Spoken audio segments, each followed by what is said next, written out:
Alors que la République démocratique du Congo fait face aux agresseurs, le Rwanda et l'Ouganda, de l'autre côté, à l'Équateur, il y a la guerre des positionnements dans cette province. Qu'est-ce qui se passe avec Bobo Boloko Bolumbu, le gouverneur de la province, qui s'attaquerait à certaines autorités ou à certains ministres? Nous allons essayer d'en parler avec le porte-parole adjoint d'AREP, le parti de Guy Luando. Lui, c'est M. Samuel Kanza. Bienvenue. Merci beaucoup, M. Jean-David Kébé. Alors, qu'est-ce qui se passe au niveau de l'Équateur? Au niveau de l'Équateur, il y a eu des marches qui ont été organisées, des marches pour la paix, des marches pour soutenir le FARDC. Vous trouvez ça dérangeant ou gênant? Je vais répondre à votre question, mais les principes de courtoisie obligent. Il y a aussi des gens qui nous regardent. Je tiens à saluer déjà la haute direction du parti, AREP, qui nous a donné vraiment... Ça signifie quoi, AREP? AREP, Agissons pour la République. De Guy Luando. De Guy Luando Mboyo, on va aller en détail. Il y a aussi Maman Astrid Beleke qui nous suit, et surtout toute l'équipe qui m'a accompagné. Là, je prends déjà le coordonnateur de Congo d'après, M. Jean-Claude Bokela, et Neville Mboyo, ils sont nombreux, mais nous sommes là pour la République. La question nous pointe du fait que à l'Équateur d'abord et surtout Mbandaka, c'est parmi des entités où en réalité nous devons voir une bonne politique. Une bonne politique parce que c'est parmi des terres où même nos ancêtres, comme je prends le cas des Mobutu, ont beaucoup investi, même en termes de matériel, en termes de vision. Et aujourd'hui, avec l'avènement du gouverneur, je pense qu'il serait mieux pour lui peut-être de continuer dans cet élan pour qu'on y arrive peut-être à avoir, pourquoi pas l'Équateur comme Chopo, l'Équateur comme Lualaba, l'Équateur comme d'autres provinces. Mais cette situation, il y a eu une marche le vendredi dernier. Une marche de soutien au FARDC. Bon, ce n'est pas une marche de soutien au FARDC, bizarrement. On s'attendait à cela. Voilà pourquoi... moi, je me dis, il y a des gens qui se transforment en Kagame en pleine République démocratique du Congo. Ça, c'est trop fort. Non, c'est parce qu'on ne s'attendait pas à ça. Oui, ça, c'est trop fort parce que ce sont des Congolais. Bon, ce sont des Congolais, mais qui nous sommes se dans sont une situation... pour dire non nous sommes dans à toute agression rwandaise.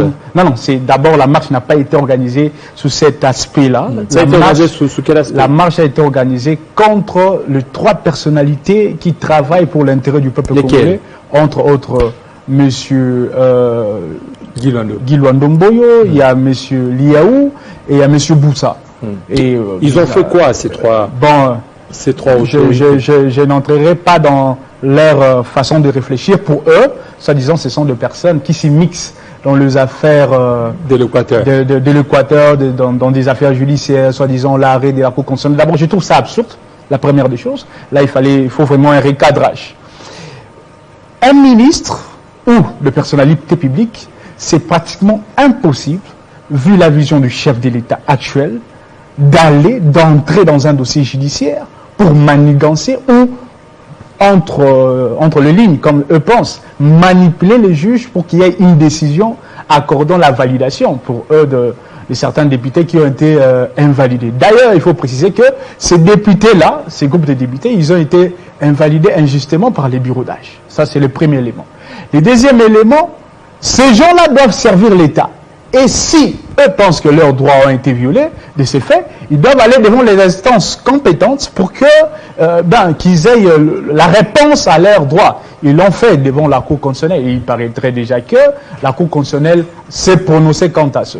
Et ça ne revient pas à ces ministres de tomber dans un soi-disant jeu, parce que déjà les personnes qui ont introduit des requêtes, ce sont le député provincial, ce n'est ni Guy Luando et autres. Alors, s'y mixer dans les affaires judiciaires, c'est totalement absurde.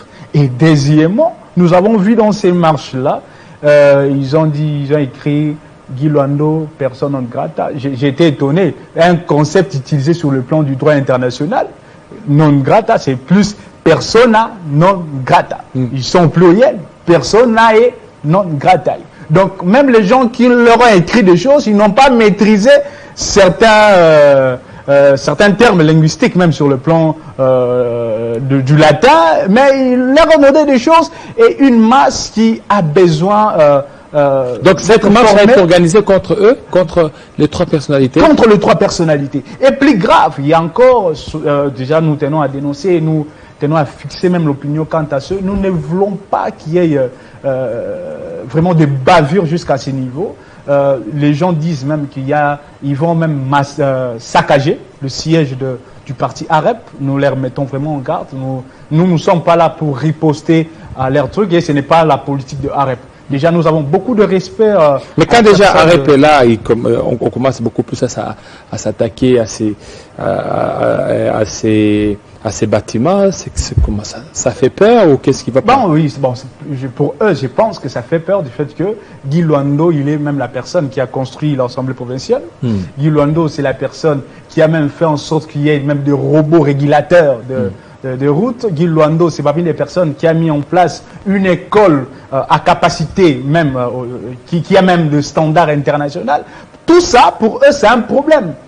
Parce que, toutes les constructions ou toutes les œuvres faites par Guy Luando dans cette province, cela ne fait pas de lui une personne un peu à abattre ou une personne qui fait peur, une personne qui aurait une influence sur certains députés, même en désignant ou en faisant tout pour faire destituer un gouverneur. En réalité, sous réserve, si c'est M.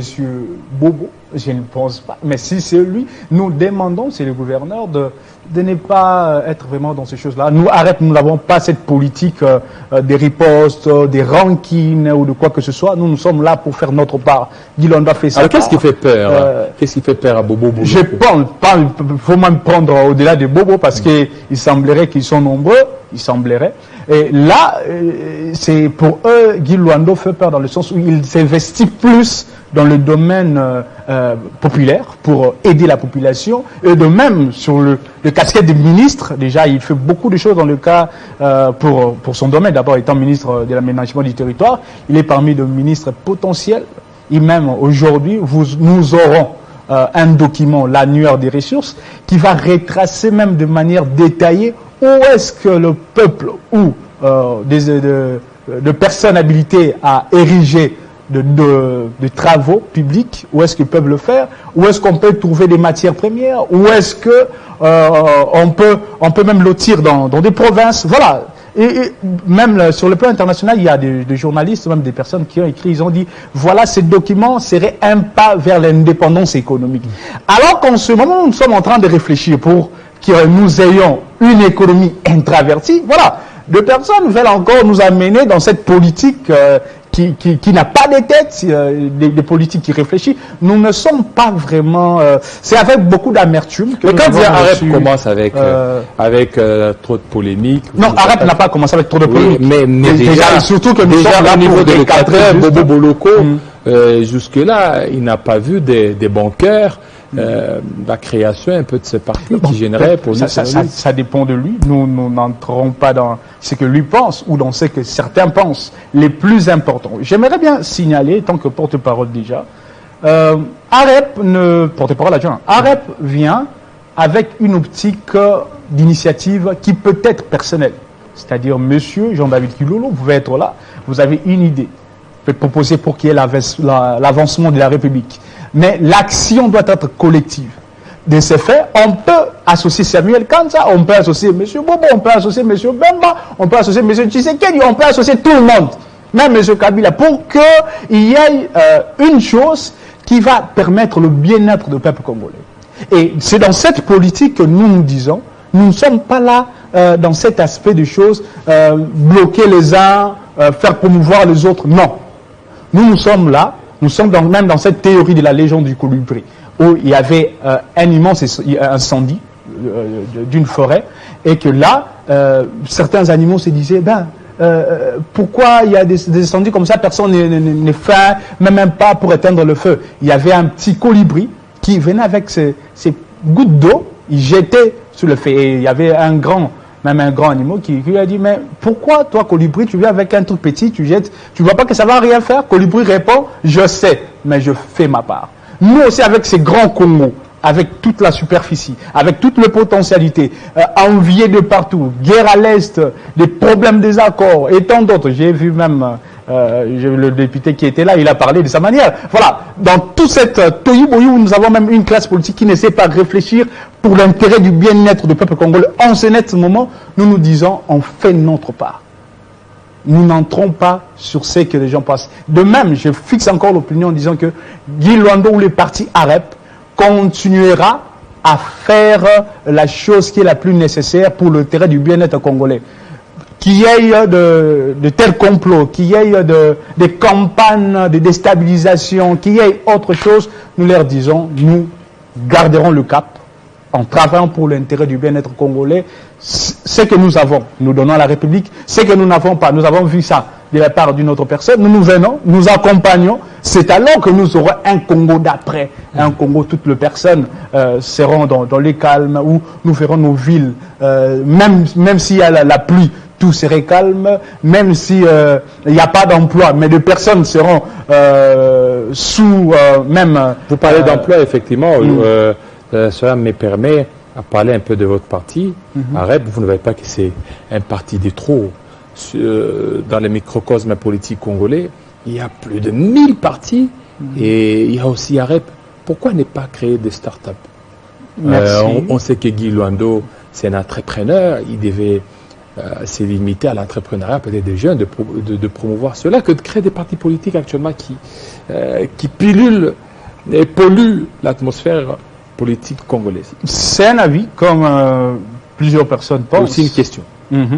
Mais du côté de l'initiateur, il a vu que... Est-ce que c'est opportun? C'est opportun de créer. Voilà pourquoi je ne réponds pas à votre question. Il a vu que depuis 1960, nous avons eu des partis politiques qui ont amené même des idéologies qui se sont basées plus sur le social. Il y a même d'autres côtés, d'autres personnes qui se sont plus martelées dans la pratique, sur l'option purement capitaliste. Et le Congo maintenant là a besoin de tout le monde. Le Congo a besoin de l'égalité sociale. Le Congo a besoin que même demain ou après-demain, que tout le monde se retrouve. Même la personne qui fait les cordonniers même, il doit se retrouver. Alors, c'est dans cette hypothèse, Guy Luando, entrepreneur de sa part, il a vu que non, le domaine politique a aussi besoin de quelque chose. Oui, on peut investir sur le plan ou sur le domaine privé, mais ça ne suffit pas. Au sommet de l'État, nous avons un problème. Nous dépendons trop des impôts. Pourquoi pas changer? Pourquoi pas amener une autre politique? Les partis politiques qui ont été PPRD, UDPS, ils ont fait beaucoup de choses. Nous ne prenons pas des choses de manière négative. Vous allez faire qui ne sera pas ce qui a été fait. Voilà pourquoi j'y arrive maintenant là. Ils ont fait leur part, nous prenons des choses qui ont été des positifs. Maintenant, nous ajoutons un petit tonus à ce que nous amenons. Qu'est-ce que nous amenons? Nous amenons en premier lieu un esprit collectif dans le socialisme, parce que nous sommes un parti social-libéral, en primant l'égalité, en faisant en sorte que toute chose où le bien privé ou le domaine privé soit plus géré par l'État. C'est ainsi que nous voulons qu'il y ait plus d'investisseurs, au lieu qu'il y ait de personnes qui sont plus riches que l'État. Nous voulons que chacune des personnes soit en mesure de faire quelque chose. Ça, c'est la première des choses. La deuxième des choses, essayer de créer la liberté. Liberté de commercer, liberté d'industrie et tant d'autres. Nous avons même, en quant aux visions, essayé de mettre quelque chose, de livrer des visions qui a 10 principes, vous me permettrez de l'agencer. En premier lieu, nous disons, à nous de bâtir le Congo de demain. À nous de placer l'humain au cœur de notre projet. À nous de prendre conscience. À nous de faire de la responsabilité l'affaire de chacun. À nous de nous engager pour réussir ensemble. À nous d'avoir l'exigence pour ligne de conduite. À nous de faire de la justice un droit pour tous. À nous de favoriser l'ouverture de notre pays vers le monde. À nous de rendre la liberté aux forces vives. À nous de créer notre propre condition d'épanouissement. Cette option amène une collectivité dans le sens où nous, AREP, on viendra avec un projet de société fort dans tous les domaines qui existent déjà. Mais on peut aussi avoir même les avis de certains pour qu'ensemble nous ayons un Congo nouveau, un Congo fort, un Congo solide, un Congo où même du côté international, on va vraiment se baser à nous pour que nous puissions avoir, mais vous savez, dans les jours à venir, nous aurons peut-être une crise climatique. Et la RDC, dans ces côtés-là de Côte 27, nous avons été participants comme étant le pays solution. Et même le ministre Guy Luando, là, il a même voulu dire que l'aménagement du territoire est parmi des secteurs ou des éléments clés pour qu'il y ait la construction ou de veiller même qu'il n'y ait pas trop de drames sur le plan climatique. Voilà. La RDC, dans toutes ses potentialités, a besoin de tout le monde. Monsieur Jean David et tout le monde pour travailler ensemble. Et c'est ça le plus important pour le Congo. Merci beaucoup, Monsieur Samuel Kanza, de votre passage pour nous parler de ce qui s'est passé à l'Équateur, aussi de la vision d'AREP. Merci au député national Jean-Baptiste Kasekwa Moindo. Merci à vous, fidèles téléspectateurs. Vous avez été nombreux, vous avez raison de pouvoir nous suivre. Restez toujours branchés sur Télé 50. Tout à l'heure, la grande édition de Grâce Salambo. Il sera certainement 20h à Kibumba, 20h à Tongo, 20h à Lubumbashi, 19h à Kinshasa. Portez-vous très bien et à très bientôt.